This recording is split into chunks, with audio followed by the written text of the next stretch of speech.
13, do 1 ao 3. Por favor, pode ser na NVI. Por gentileza. O Senhor disse a Moisés: envie alguns homens para espiar a terra de Canaã, terra que dou aos israelitas, e envie um líder de cada tribo dos seus antepassados. Assim Moisés os enviou do deserto de Parã, conforme a ordem do Senhor. Todos eles eram chefes dos israelitas. Mas para aí. Na nossa igreja tem homens e mulheres de Deus, não tem? Quando é passado alguma missão para homens ou para mulheres da nossa igreja, a visão está indo lá para a gente sair da nossa zona de conforto, para espiar a terra que Deus nos deu para nós levarmos o evangelho, porque a nossa terra ela mana leite e mel, não é assim? E a Bíblia diz: onde nós pisaremos, coisas grandes vão acontecer. Mas será que a gente está fazendo a visão, o que o Senhor delegou para a gente? A nossa visão é: ide por todo mundo e pregai o evangelho. Às vezes a gente fica tanto na zona de conforto que Moisés escutou a direção de Deus e ele levantou 12 homens para levar a palavra e veio também a terra prometida. A terra que Deus prometeu. Diz mais assim adiante. Pode colocar no 13, 20, por favor.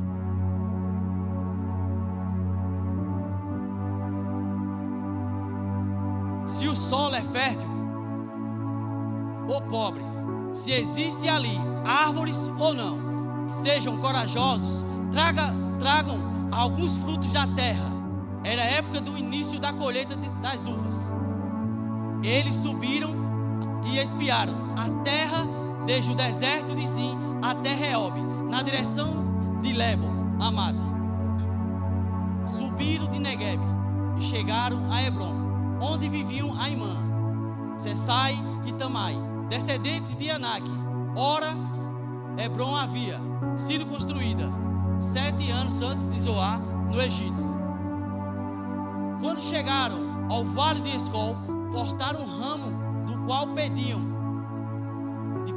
um único cacho, pendendo, pesado, de uvas. 2 deles carregaram um cacho e pendurando em uma vara. Colheram também romãs e figos. Aquele lugar foi chamado de Vale de Escol, por causa do cacho de uvas que os israelitas cortaram ali. Ao fim de 40 dias, eles voltaram da espionagem daquela terra. Eles retornaram a Moisés e Arão e toda a comunidade de Israel em Cádiz, no deserto de Parã, onde prestaram relatório a eles e a toda a comunidade de Israel, e lhes mostraram os frutos da terra.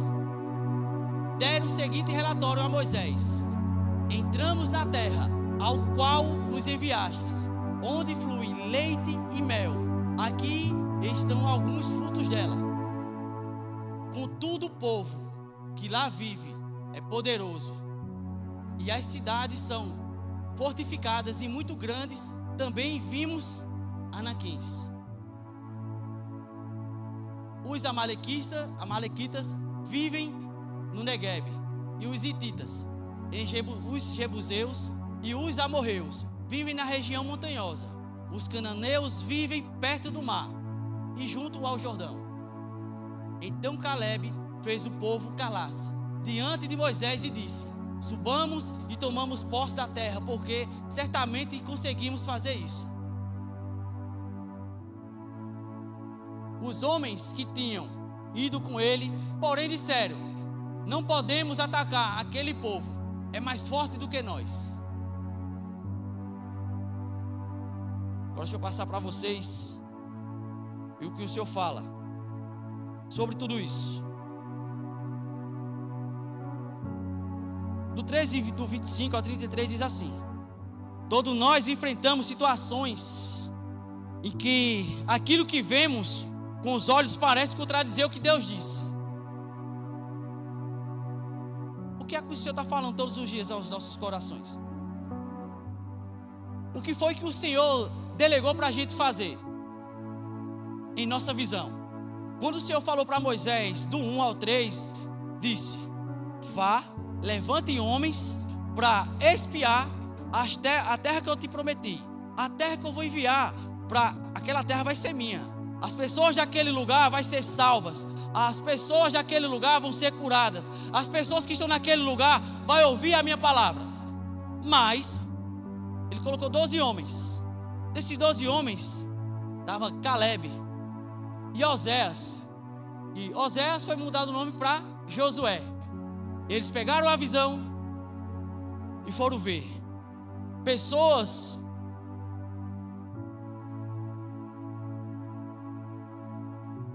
que estavam lá. Desses 10, eles falaram: mas Moisés, lá tem pessoas grandes, lá tem uma muralha enorme, lá eles são mais fortes do que a gente. Mas Moisés levantou 12 homens de tribos diferentes, cada um com a sua personalidade. Mas o Senhor Jesus, ele colocou quem? Deus. Colocou Caleb e Oséias junto na mesma visão. Aí Caleb vai, se levanta com a autoridade e ele diz assim: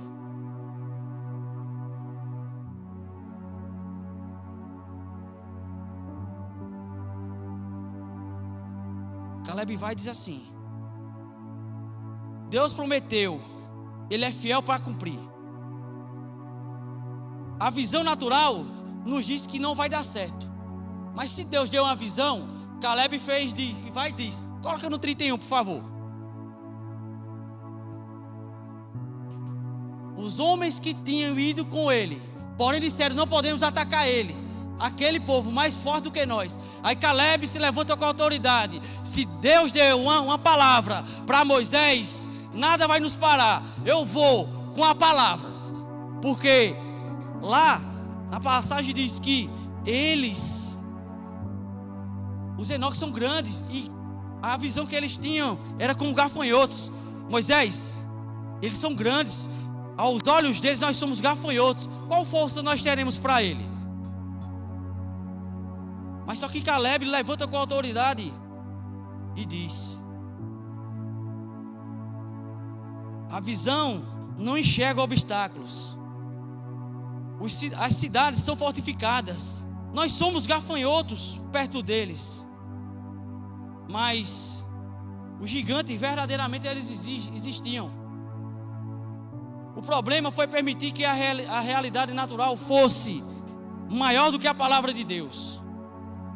Caleb declarou: subamos animados, alegres, que nós podemos possuir a terra, porque certamente prevaleceremos contra eles. A palavra diz: ele também viu o gigante, mas ele escolheu acreditar na palavra de Deus acima das circunstâncias. A fé não ignora os problemas, ela exalta a fidelidade a Deus. A forma que nós vemos, infelizmente, a circunstância é que vai nos paralisar. O medo de não vai dar certo, eu não vou conseguir. Mas quando nós verdadeiramente acreditamos em Deus, nada vai nos parar. Se nós temos uma visão do grupo de conexão para Surubim e toda a região, é como fosse, a visão do meu pastor é essa, de Surubim e toda a região. Se ele está levantando homens e mulheres para Surubim e região, nós vamos ter que fazer acontecer. Por quê? A visão foi dada, a visão tem que ser cumprida. Mas na circunstância não vai determinar o que nós devemos fazer, mas sim a palavra. Eu fico com a palavra. Em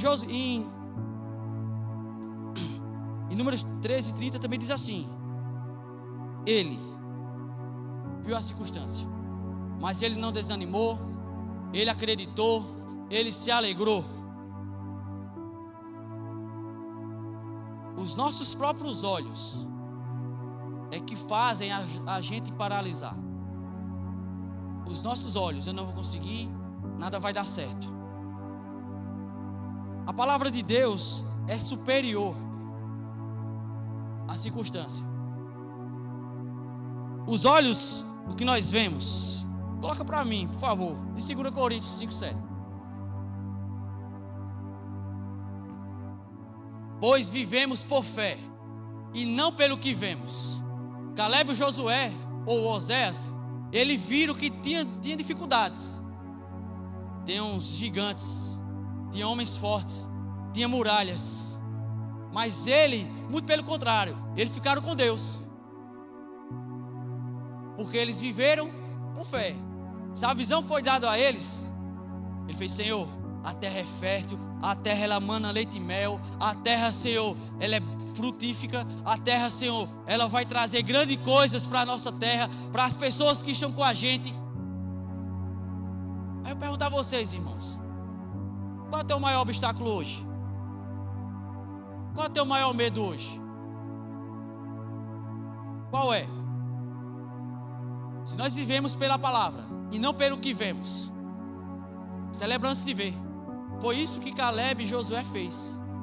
Eles viram que tinha de obstáculos.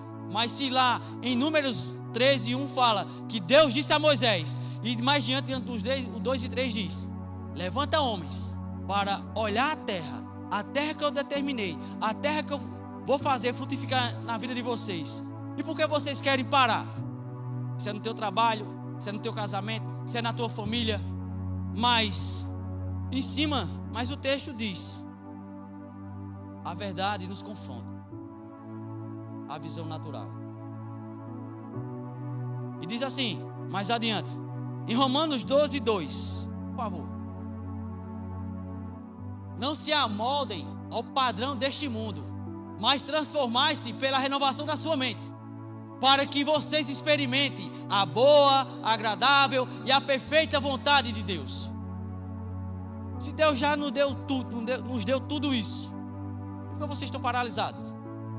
Saia da sua zona de conforto. Gel, sai da tua zona de conforto.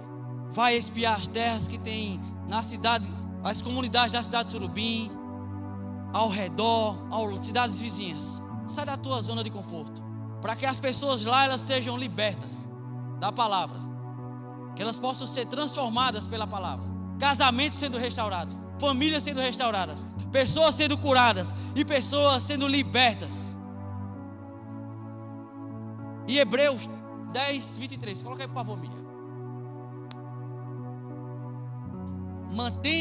Mantenham-nos firmes a esperança que professamos, pois aquele que prometeu, ele é fiel. Deus é fiel para cumprir.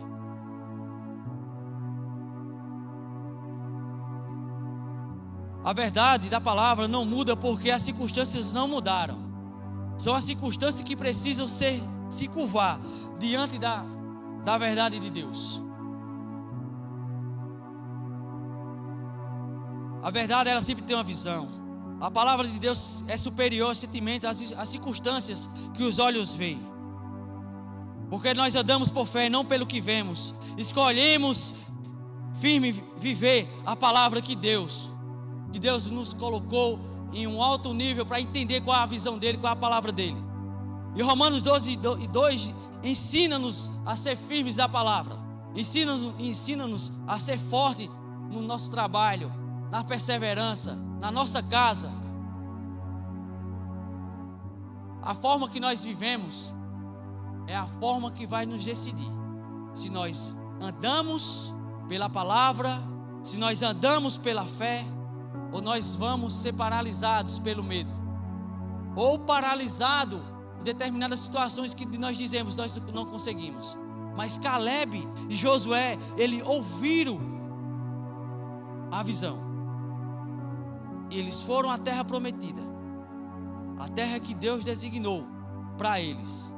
Embora que passaram alguns anos, 38 anos, para eles chegar até a terra prometida. Mas desses 12 espias que foram, só 2 alcançaram a graça. E os outros 10 ficaram no caminho. Por quê? Porque os outros 10 não pegaram a mesma visão. Eles não pegaram a palavra que Caleb e Josué, eles pegaram. Se Deus não deu uma visão, se Deus não deu uma palavra, eu vou ficar com eles. Por quê? Tudo é possível ao que crê. E a palavra diz também mais adiante, mais um pouco, em 2 Coríntios, como eu falei, que eles não viveram pelo que eles viram, mas eles creram que Deus falou com Moisés, e eles foram até a palavra.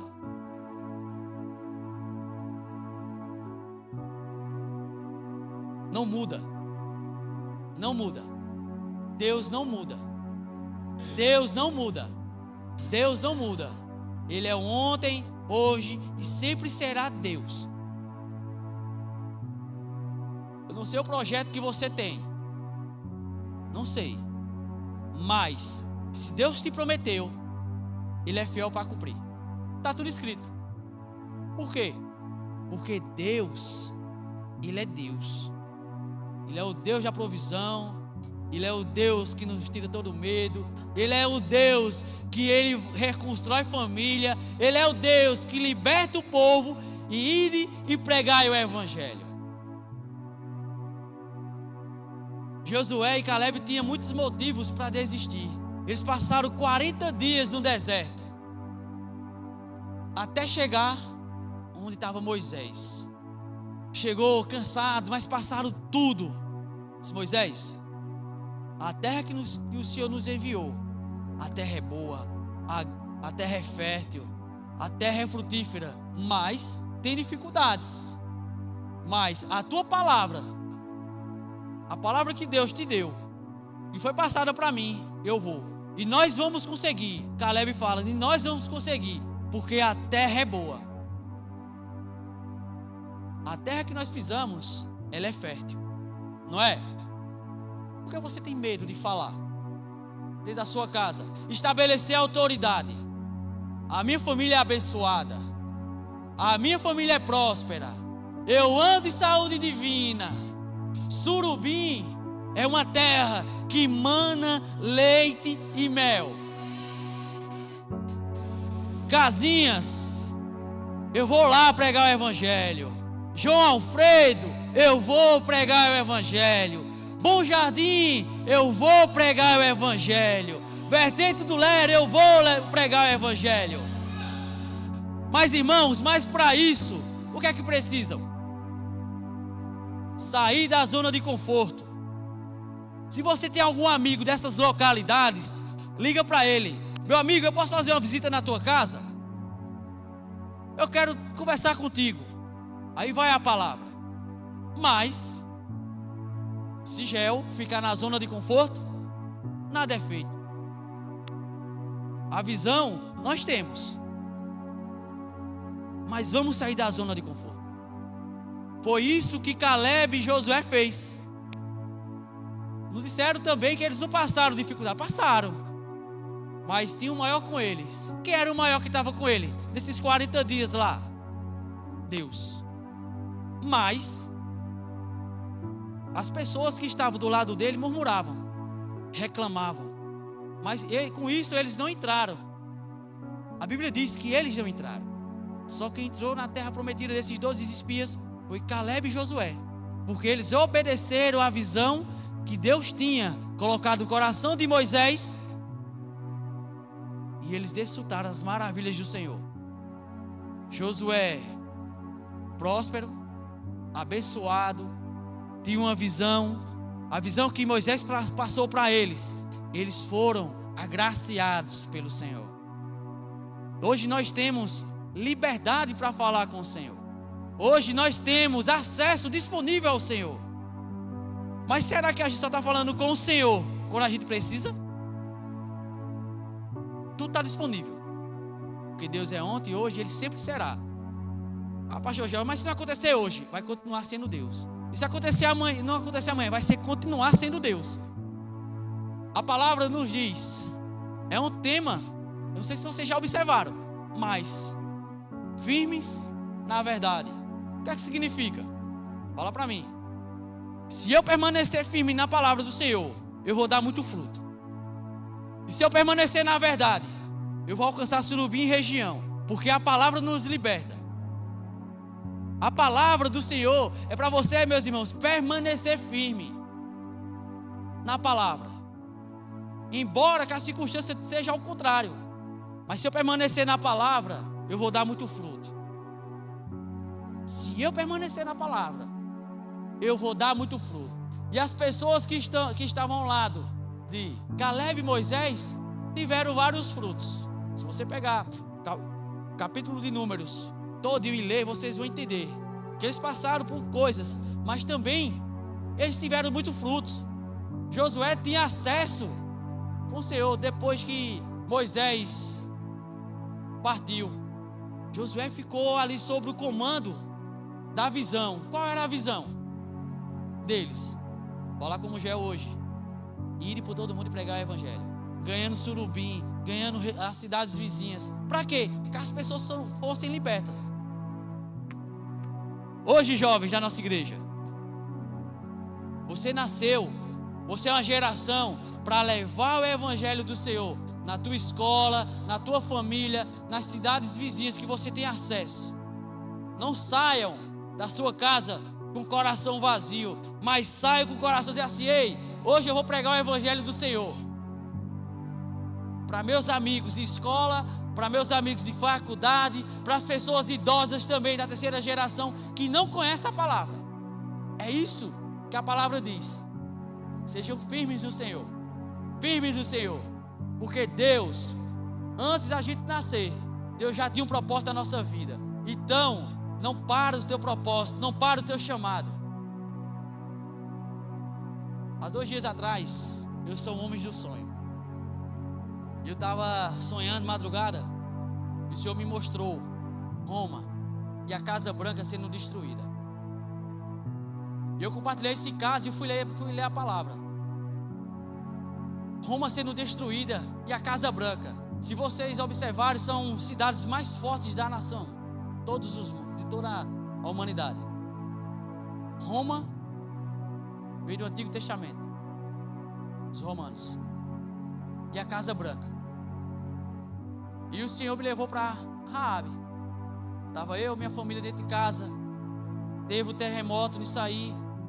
Todas as casas vizinhas, os prédios já eram destruídas, mas a minha casa não era abalada. Por quê? Porque eu estava firme na palavra. E do outro lado, eu vi uma nação prostrada ao Senhor. Uma nação se levantando, um clamor tão grande pelo Senhor. Pessoas se prostraram diante do Senhor e querendo saber do evangelho. Enquanto nós estamos aqui desfrutando uma maravilha do Senhor, ouvindo a palavra do Senhor, se fortificando, frutificando, criando raízes, firmado na rocha, conhecendo a palavra, tem pessoas lá fora que não têm o entendimento. E a nação, ela precisa ser liberta disso.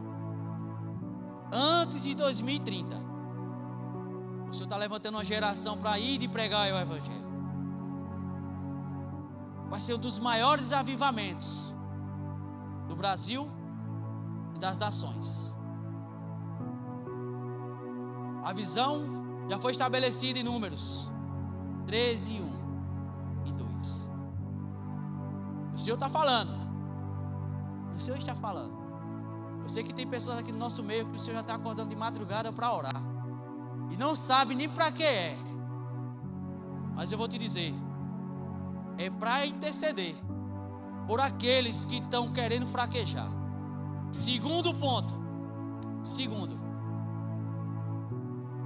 é para libertar o povo da escassez, libertar o povo do medo de pregar o evangelho. O que é que vão pensar de mim? E daí o que é que eles vão pensar? Porque nós não somos desse mundo, amém? Nós não somos. Vamos libertar o povo de Surubim e região. Nós vamos avançar. Nós vamos avançar. E eu digo mais: o Senhor está levantando uma geração em Surubim. Ele está levantando uma geração que tem fome e sede da palavra. Não adianta você ter sua Bíblia, Salmo 23, Salmo 91, nada serve. Mas se você ficar com a palavra, lê ela, meditar dia e noite, algo vai acontecer. Não saiam da sua casa com o coração vazio. Não saiam. Eu quero te falar algo, sei que o tempo já passou. A última palavra que no sonho que o Senhor falou para mim foi assim. Alguns sonhos, irmã Adriana, eu tenho que anotar. Tem uma coisa que eu não lembro. Mas a última coisa que eu vi foi assim. Eu vi meu filho, ele ajoelhado. E a minha esposa dizia assim: o Luan está morrendo. Eu dizia: não, ele está com fome. Mas a fome não era de alimento, mas a fome era da palavra. A fome é da palavra. Medita nela dia e noite, que maior é teu galardão. Medita dia e noite, sem cessar. Prostra teu joelho. A igreja pode ficar em pé.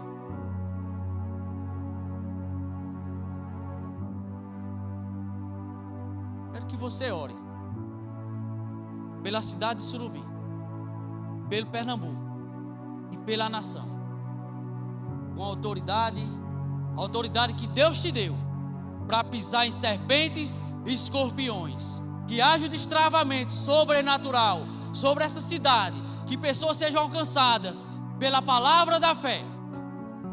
Pai, em nome de Jesus, nós oramos, Senhor, intercedendo, Pai, pela cidade de Surubim. Nós declaramos, Senhor, pessoas sendo libertas, famílias sendo transformadas, pessoas sendo, Pai, levantadas, Pai. Pela nação pernambucana, Senhor, nós declaramos, Pai, elas te servindo, Pai, com amor, com alegria, pessoas sendo transformadas pela palavra, Senhor. E nós oramos, Senhor, por essa nação, com sabedoria também, Pai. Que as palavras, Senhor, que possam sair da nossa boca sejam de autoridade, mas uma autoridade sincera. Nós oramos, Senhor, pela nação brasileira, elas sendo libertas, ela te servindo, Pai, com amor e com alegria. Nós declaramos, Senhor, a nação brasileira, Pai, te glorificando, te exaltando, porque toda glória, toda honra seja para o Senhor.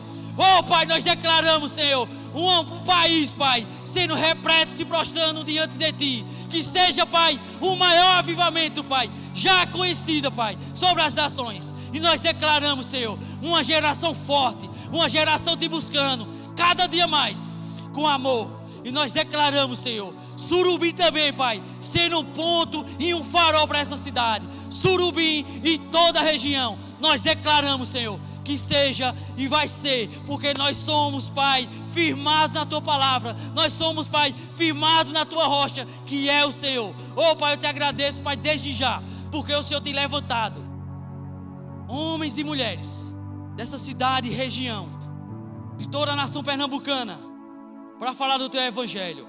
E nós consagramos, Pai, todo o nosso tempo a Ti. E toda honra seja dada a Ti, Senhor. Nós te agradecemos, Pai, desde já, porque o Senhor tem feito grandes maravilhas. Em nome de Jesus. Amém.